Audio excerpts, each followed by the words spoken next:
Hi scholars, hi parents, I am back with new videos. It is also called type of verbs. We have today two topics. First is gerund and second is auxiliary verb. अब ये gerund क्या होता है? बड़ा interesting चीज है, ध्यान से सुनिएगा. gerund यानी क्या होता है? जब एक वर्ब यानी क्रिया, एक क्रिया अपने आप को संज्ञा दर्शाती है तो उसे कहा जाता है gerund. कंफ्यूजन? तो चलिए इसका डेफिनेशन से शुरुआत करते हैं तो आपको आसानी जाएगी कि क्या चीज होता है. The form of the verb that is used in a sentence as a noun while still retaining the power of a verb is called gerund. यानी कि एक ऐसे क्रिया का फॉर्म जो कि एक सेंटेंस यानी वाक्य में यूज हो रहा है लेकिन एज ए संज्ञा के तौर पर यानी एज ए नाउन. वर्ब है लेकिन वो कैसा यूज हो रहा है? नाउन. लेकिन तब भी उसमें पावर क्या है? वर्ब की. तो उसे कहा जाता है gerund. यानी कि एक सिंपल इसमें बताता हूं, बाकी भूल जाइए. एक ऐसा शब्द जिसे हम लोग कहते हैं वर्ब यानी क्रिया, वो अपने आप को एक वाक्य में लगा रहा है और वो वाक्य में वो उस तरीके से लगा रहा है कि हमें समझ में आ रहा है कि वो एक प्रकार की संज्ञा यानी नाउन है, लेकिन उसके पास अभी भी क्या पावर है? आपके वर्ब की. जिसका एक एग्जांपल देखते हैं तो आपको आसानी से समझ में आएगा. देखिए जैसे reading. Reading is my hobby. पढ़ना मेरी हॉबी है. अब रीडिंग, अब ये रीडिंग आईएनजी वगैरह आया तो हमें तो लग रहा है कि इट इज अ वर्ब. हाँ बिल्कुल ये वर्ब है, लेकिन इसे इस तरीके से लगाया गया है कि ये एक प्रकार का टॉपिक बन गया है. ये टॉपिक यानी हेडिंग. आज के मुख्य समाचार है breaking news.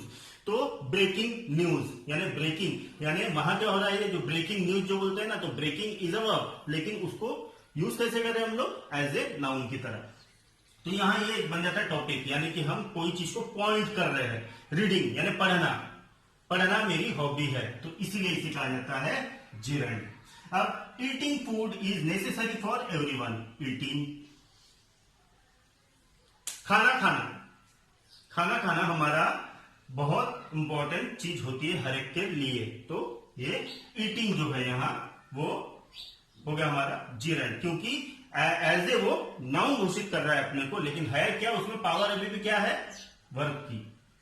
I like playing football. अब यहां देखो सीधा सीधा है. अब ये तो ये होना चाहिए था बाबा कि ये सादा वर्ब होना चाहिए था. इसको gerund कैसे बोलेंगे? अब तो इसमें भी क्या खासियत है? आई लाइक प्लेइंग फुटबॉल यानी कि क्या हो रहा है? मुझे फुटबॉल पसंद है, लेकिन क्या? खेलना, देखना नहीं, खेलना. तो मैं क्या पॉइंट कर रहा हूं? फुटबॉल तो है ऑब्जेक्ट, लेकिन क्या? प्लेइंग यानी खेलना. तो मैं उसकी तरफ पॉइंट कर रहा हूं, तो वो भी हमारा एज ए नाउन वहां लगा हुआ है, लेकिन अभी भी पावर क्या है उसमें? वर्ब का. She is fond of eating fruits. Eating fruits. Fruit को या तो वो फ्रूट के साथ खेल सकती है, उसको फेंक सकती है, लेकिन क्या कर रही हो? ईटिंग. यानी कि वो फॉन्ड कैसे हो रही है? ईटिंग फ्रूट से. तो यहां भी ये हमारा gerund बन रहा है. यहां भी ये हमारा gerund बन रहा है. gerund यानी क्या? जब एक शब्द नाउन घोषित होता है लेकिन अभी भी उसमें जो पावर है वो क्या है? वर्ब. तो ये डायग्राम याद रखो. नाउन सेंटेंस में लगा हुआ है नाउन, लेकिन उसमें अभी भी पावर क्या है? वर्ब का. तो इसीलिए इसे कहा जाता है gerund. बड़ा ही सिंपल टॉपिक है, कुछ नहीं है. हाँ, टोटली डिपेंड करता है आपके सेंटेंस समझने पर, यानी सेंटेंस की जो भावना है उस पर डिपेंड करता है. इट इज अ gerund और अ सिंपल वर्ब. तो इसके ऊपर डिपेंड करता है. जैसे कि यहाँ अपने बोले रीडिंग इज माई हॉबी. पढ़ना मेरी हॉबी है. ठीक है. तो ऐसे पर्टिकुलर वो अगर वर्ब को पॉइंट हो रहा है तो समझ जाइएगा कि ये यहाँ नाउन के जैसा यूज हुआ है और इसे ही gerund कहते हैं. इसके बाद अब दूसरा टॉपिक आता है ऑक्सिलरीज वर्ब. ऑक्सिलरी वर्ब यानी अतिरिक्त वर्ब यानी ऑक्सिलरी. ऑक्सिलरी यानी क्या होता है? जोड़ना, है ना, किसी के साथ मिलकर काम करना. अब जैसे कि एक एग्जांपल लेता हूं मैं. घर बनता है, मिस्त्री की जरूरत पड़ती है. मिस्त्री क्या करते हैं? ईंट के ऊपर ईंट रखकर दीवारें बनाते हैं, अपना ये बनाते हैं, ऊपर का स्लैब बनाते हैं. लेकिन उनके साथ कौन होता है? मजदूर होते हैं. मजदूर जो कि उन्हें मटेरियल सप्लाई करते हैं, है ना. तो यानी कि मजदूर और मिस्त्री दोनों अगर रहेंगे तो काम होगा, नहीं तो नहीं होगा, है ना। उसी तरीके से ऑक्सिलरी वर्ब अगर नहीं रहा तो वर्ब आपका प्रॉपर मेंशन नहीं हो पाएगा। फिर से मैं रिपीट कर रहा हूं कि अगर ऑक्सिलरी वर्ब साथ में नहीं लगाते हो तो आपका सेंटेंस कहीं ना कहीं अधूरा रहेगा। अब वो किस तरीके से है देखिए। Often to complete the mood, tense or other information in a sentence, a supporting verb is also along with the main verb of sentence. These supporting or assisting verbs are known as auxiliary verbs. यानी कि ये definition के हिसाब से जो हम लोगों ने देखे मूड, बाकी जो वर्ब्स और उसके सेंटेंस जो देखे हैं, ये सेंटेंस में हमने कुछ ऐसे शब्द लगाए हैं कि जो सपोर्ट कर रहे हैं किसको, वर्ब को। और मैंने पिछले वीडियो में भी कहा था it is a helping verb. Helping verb याद है, उसी helping verb is nothing but a auxiliary verb, जिसे हम लोग हेल्पिंग वर्ब बोलते हैं क्योंकि इजी जाता है हेल्पिंग वर्ब बोलने के लिए।